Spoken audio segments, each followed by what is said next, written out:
May panawagan naman si Presidential Advisor on Poverty Alleviation Secretary Larry Gadon kay Vice Presidente Sara Duterte na magbitiw na lamang ito sa pwesto ng makatakbo bilang Pangulo sa 2028 national elections. Sa balitang yan, ikukwento sa atin ni Cherk Balagtas.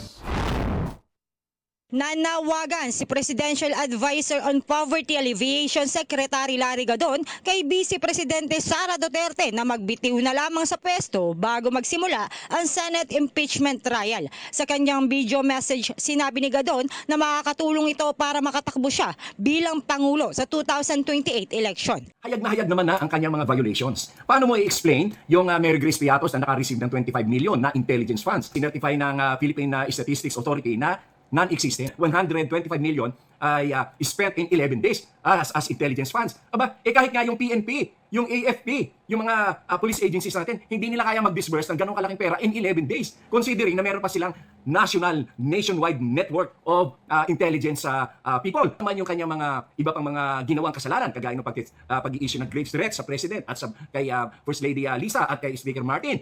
Hindi pa ba naman sapat yan? Ngayon, tinatanggi daw niya na sinasabi niya yun. Paano niya itatanggi na panood na yun ng milyon-milyon ng Pilipino na nakakaalam ng grounds for impeachment? Itong Senate na lang ang hindi pa yan nakikita.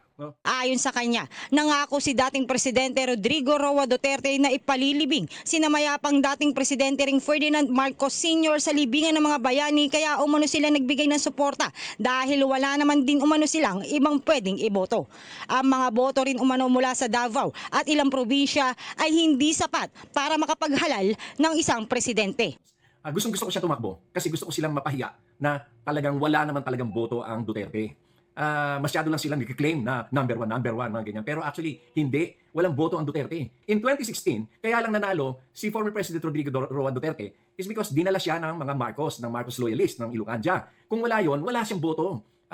Konting-konti lang naman ang boto ng Davao at saka ilang mga probinsya ng Visayas. Pero hindi enough yun na makakapag-elect ng President. Bakit namin sinuportahan si Duterte noong 2016? Kasi no choice. Walang choice. Alam mo nang iboto si Marojas or si Binay or si Grace Poe. Mga dilawan yan. Noong mga time na yun, mga rabbit yellows yan. And si the late Miriam Santiago naman, alam naman namin na talagang matindi na ang karamdaman. Sinabi rin ito na gusto niyang tumakbo si VP Sara bilang presidente para ipakita na wala siyang sapat na suporta para manalo.